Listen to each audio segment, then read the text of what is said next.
Kyle is out here ripping. It's going down.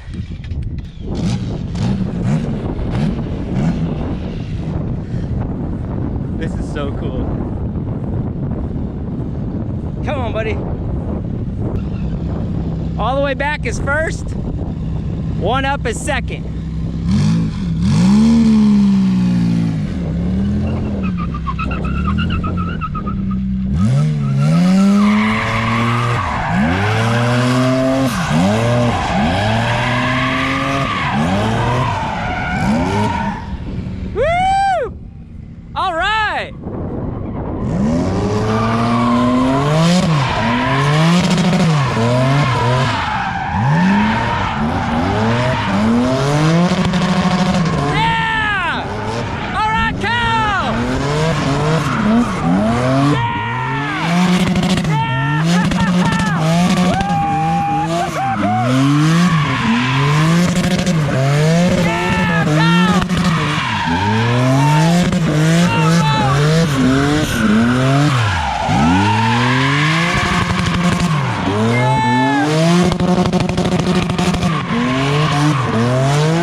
Awesome!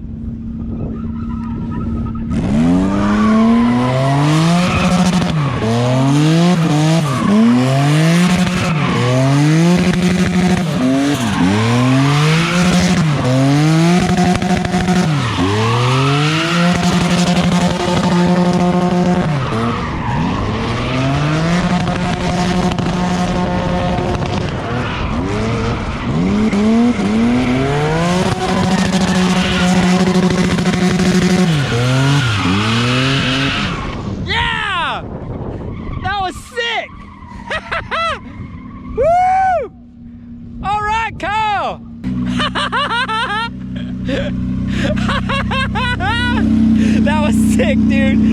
You were mobbing. Let her cool for a second. We got steam. You were straight killing it though, bro. It was ripping. You did so good. It sounds like you were ripping. It was. It looks so good too. Like, definitely one you have to learn for sure. Yeah, right? It almost needs an e-brake for the back so you can stop it just for a second so you don't loop out. Yeah, something. I'm glad someone else is driving to give me some pointers because I'm really trying to figure it out myself. Wait, I'll try it again in a second once it just cools. It's fucking, it's so fun. Good job, dude. Yeah, he was ripping. That was sick. Yeah!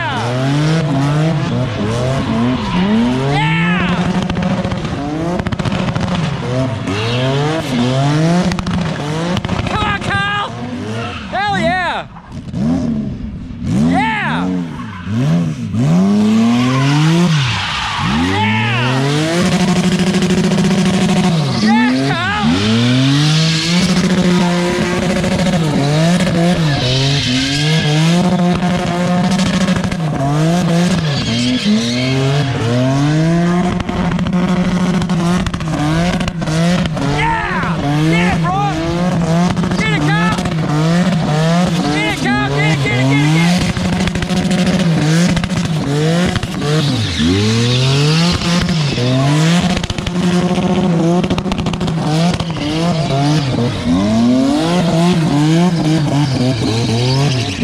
Yeah!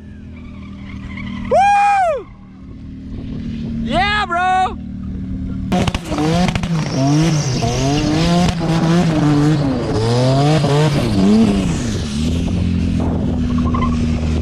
It's down.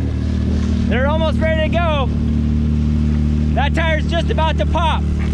That one's done. It's melting to the concrete right now. Yeah. So today we are going to try to get Hondaru all back together. As you can see, we got a brand new pilot bushing installed. That just came in this morning.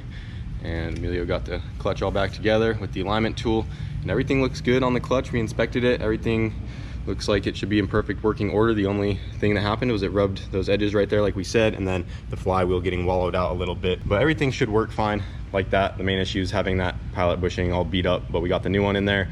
And then he also went and picked up some new dowels today. So we'll actually have everything lining up right. And yeah, we're just gonna throw the clutch on there, get everything put back together, get the motor back in the car, and she should be ready to go again. All right, the engine is ready to go in. We got both of our dowels in the transmission, and we also added some high temperature wheel bearing grease to the snout of our input shaft right there. So when that goes into our new bushing, it will be lubricated inside of there. But yeah, we are ready to get this thing back into Hondaru.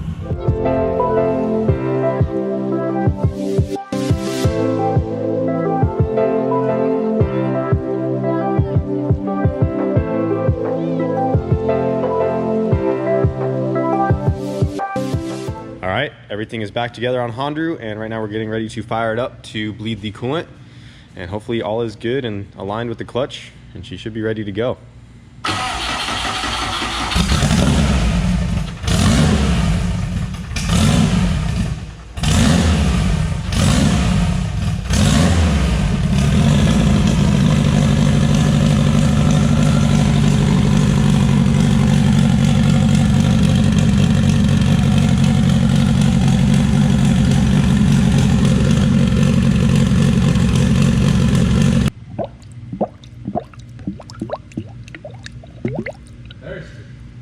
She's thirsty.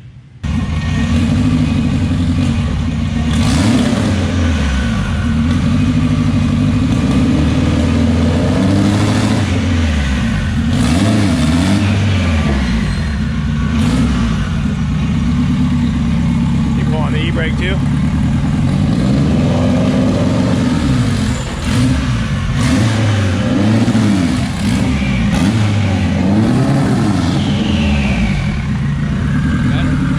No more noise. So I've spent some time helping Jeremy with his smart car build. If you guys haven't seen this already, Brent's over here helping him with this as well. It's a K-swap smart car, and they are getting really close to being able to fire this thing up and stuff. And this thing is just going to be ridiculous. I'm kind of showing it, you know, almost done. So it is coming out really awesome. If you want more info on this thing, be sure to go check out Faster Proms and PFI Speed. But I was over here helping a little bit today because they needed my help to make a shift bracket. I did one on the white MR2 a long time ago, and this one was very similar. So it did have a different style of how the cables bolted up to these tabs right here. They use bolts instead of like a lock nut. So that was a little bit tricky to figure out how to get all that done, but spent a good amount of time on that guy and finally got her ready to go. Go ahead and give her a shift. So First, second, third, fourth, fifth, sixth. and this is a 6-speed, and then reverse. So you can see everything working good right there. So I got that guy painted up and ready to go. And they are getting really close on this thing. It feels so good. It's She's awesome. You did good about job. ready to fire up too, huh? Yeah, it's really close. This thing is going to be sweet, so I was happy I could help with it somehow. Hell yeah, man. This thing is going to be awesome. Yeah, it's insane. It's tubular, right? That's what we keep saying. Tubular. It's Got a wild. whole lot of freaking tubes going all sorts of different directions.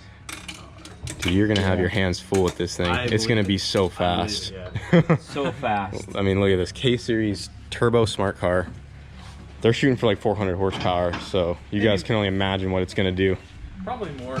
Probably more. Yeah, we'll have to see. It went from 200 to 300 to 400 to 500 real quick. Yeah, it did. I mean, you guys have seen how bad the MR2 wheelies, and this thing has a tiny wheelbase compared to that. So I think this thing with like a decent tire is going to have no problem pulling the front tires up. Not at all. It's going to be a problem.